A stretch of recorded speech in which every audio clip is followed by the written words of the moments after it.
हमने भारत महिमा इस कविता को देखा है। आज हम देखने वाले हैं भारत महिमा इस कविता का स्वाध्याय।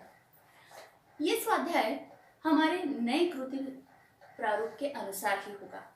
तो यहाँ सबसे पहला प्रश्न है कि सूचना के अनुसार कृतियां कीजिए। इसमें पहला प्रश्न है, निम्नलिखित पंक्तियों का तात्पर्य लिखिए। तात्पर्य लिखिए यानी इन पंक्तियों से हमें क्या अर्थ प्रतीत होता है, ये हमें लिखना है। जब हमने कविता देखी तब हमने देखा था कि कहीं से हम आए नहीं थे। इसका मतलब क्या हुआ? अर्थात हम यही के बसे हुए हैं, हम किसी दूसरे देश से आए नहीं हैं। भारतवर्ष ही हमारी जन्मभूमि है, भारतवर्ष में ही हमारा जन्म हुआ है। तो यहाँ हम कैसे लिखेंगे कि हम बाहर से नहीं आए हैं, हम बाहर से नहीं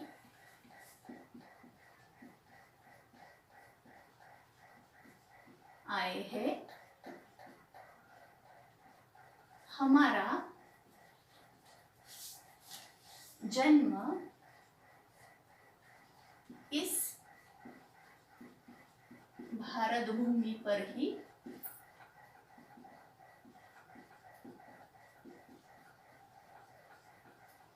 हुआ है। अब दूसरी पंक्ति है, वही हम दिव्य आर्य संतान।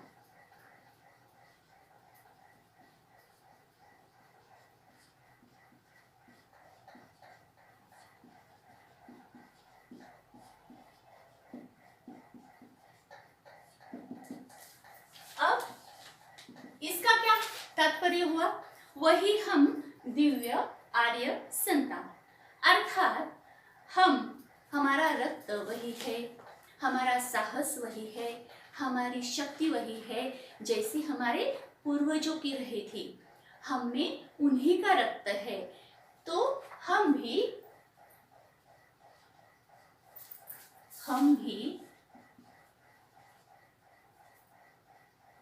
इस भारतवर्ष के दिव्य पूर्वजों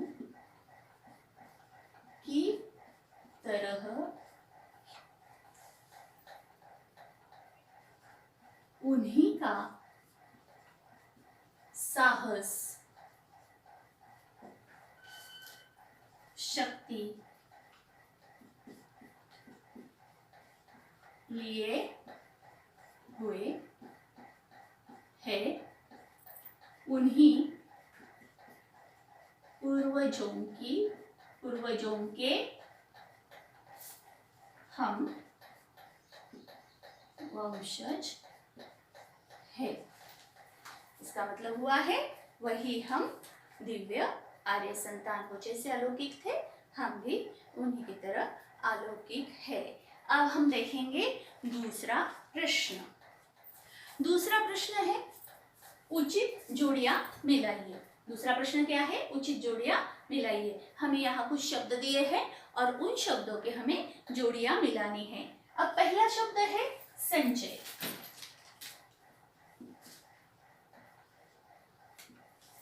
अब संचय की कौन सी हमारी जोड़ी दूसरा शब्द हमारे लिए है? तो यहाँ संचय की जोड़ी में हम लिखेंगे दान। अब उसके आगे है सत्य। सत्य के लिए कौन सी जोड़ी होगी? वचन। सत्य के लिए होगी वचन। तीसरा शब्द है अतिथि।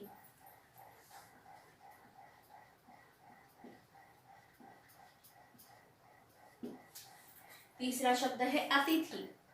उसके लिए क्या हमारी जोड़ी होगी? तीसरे शब्द के लिए देव। अतिथि कैसे है? देव जैसे है। और चौथा शब्द है रत्न। तो यह रत्न के लिए तो हमें कोई जोड़ी दिखाई नहीं दे रही है। उसके आगे है वचन, वचन यहाँ आ चुका है। उसके आगे है दान, दान भी यहाँ आ चुका है। उसके आगे है हृदय और उसके बाद में है तेज। यानी ये जोड़ियां हमारी बन जाती है। तो चौथा शब्द आएगा हृदय, और हृदय में क्या है? तेज। तो इस तरह से संचय, दान, सत्य, वचन, अतिथि, देव, हृदय, तेज, इस तरह से ये हमारी जोड़ियां मिल गई है। अब हम देखेंगे तीसरा प्रश्न।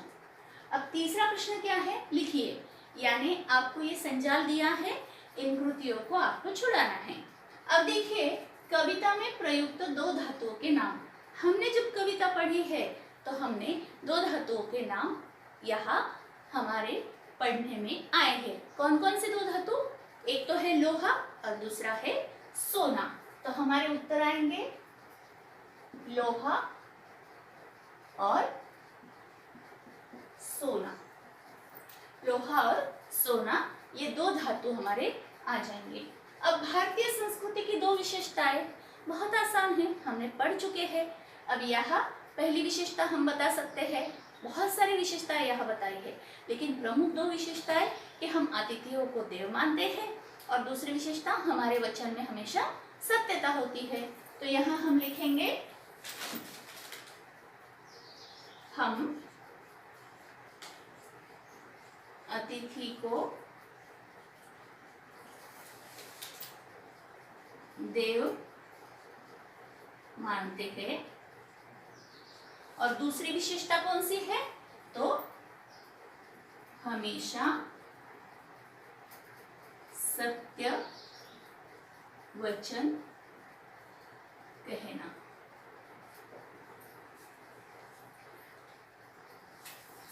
हम अतिथि को देव मानते हैं और हमेशा सत्य वचन कहना, यह है हमारा तीसरा प्रश्न।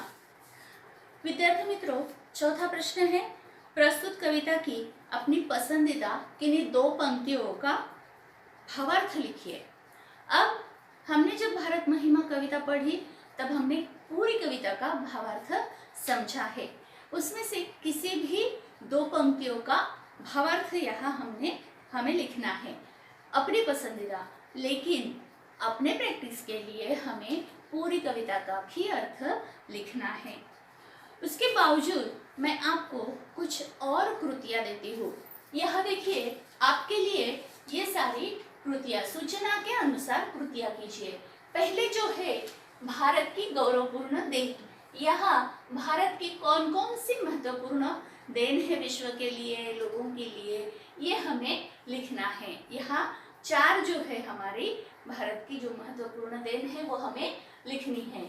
आगे दूसरा प्रश्न, उत्तर लिखिए। तो यहाँ उत्तर लिखिए, इस प्रश्न में भारत का मुकुट कौन है, सरस्वती का वाद्य क्या है, यह हमें लिखना है। उसके बाद तीसरा जो प्रश्न है, भारतवासी के गुण, ये भी हमें उत्तर में लिखना है। अब यहाँ तीसरा महत्वपूर्ण प्रश्न है, सही विकल्प चुनकर पंक्ति पूर्ण कीजिए। यहाँ हमें रिक्त स्थान दिए हैं और आगे विकल्प दिया है, उसमें से योग्य विकल्प इस रिक्त स्थान में डालना है और पंक्ति पूर्ण करनी है। हमारी डैश डैश थी यही, कहीं से हम आए थे नहीं। यह विकल्प है मातृभूमि, जन्मभूमि, कर्मभूमि। सही जो शब्द है वो यहाँ डालना है।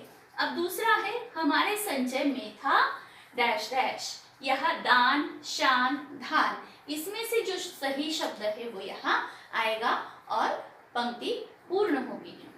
अब देखिए, ये स्वाध्याय मैंने आपके लिए दिया है और ये आपको कैसा लगा, इसका उपयोग हुआ या नहीं, ये कमेंट बॉक्स में आप लिख सकते हैं। और नीचे कमेंट बॉक्स में मैं भारत महिमा इस कविता की लिंक भी आपके लिए दे दूंगी, जिससे आपको ये प्रश्नों के उत्तर छुड़ाने में मदद हो जाएगी।